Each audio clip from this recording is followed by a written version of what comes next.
Good morning বন্ধুরা, তোমরা সবাই কেমন আছো? আশা করি সবাই ভালো আছো। আমরাও বেশ ভালোই আছি।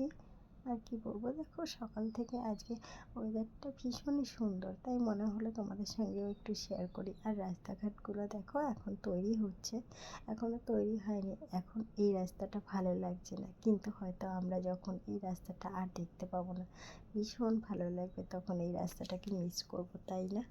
আর আমি সকাল সকালই আজকে রান্নাটা বসিয়ে দিয়েছি। এখানে আমি একটুখানি তেলাপিয়া মাছ ছিল 4টে, সেটারই ঝাল করে নিয়েছি, সাথে একটু আলু দিয়েছি। একটু বড়ি দিলে ভালো হতো, কিন্তু দেওয়ার হলো না। আর এখানে দেখো সকাল সকাল ভাতটা আমি বসিয়ে দিয়েছি।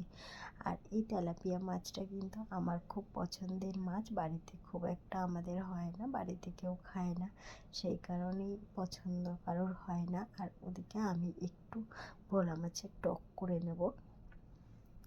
ভোলা মাছের টকটা আমি কাঁচা আম দিয়েই করবো, জানোই তো এখন আমের সিজন। আর কাঁচা আম দিয়ে তো যে কোনো জিনিসই আমার মনে হয় ভালো লাগে। যে কোনো জিনিস বলতে যে জিনিসে যায় আর কি, টক বলো, ডাল বলো, চাটনি বলো, আমার কাঁচা আমটা ভীষণ ভালো লাগে খেতে। আর আম দিয়ে ডাল হলে না খুবই ভালো লাগে খেতে। কিন্তু আমার বাড়িতে তো অত ডাল পছন্দ করে না, তাই আমি বাড়িতে অতটা ডাল বানাতে পছন্দ করলেও কিন্তু নিজের একার জন্য তেমনটা হয় না। আর মাছের ঝালটা নামিয়েছিলাম, তারপরেই আমি এখানে দুটোই ভোলা মাছ দিয়ে একটু টক করে নেব আম দিয়ে। ভেবেছিলাম আমটা না থাকলে তেঁতুল দিয়েই করবো, কিন্তু দেখলাম না, আমটা সবজি কাকু এসছে, সবজি কাকু বাড়িতেই আসার পরে আমি দুটো আম নিয়ে নিয়েছি। তার মধ্যে একটা থেকে 2-1 চিলা আম আমি কেটে নিয়েছি। আর মাছটা বেশ অনেকক্ষণই বাইরে বার করা ছিল ফ্রিজ থেকে, তাই মাছটা জলের মধ্যে ছিল, বেশ একটা নরম হয়ে গেছে। একটু যদি ফ্রিজে রেখে দিতাম ভালো হতো।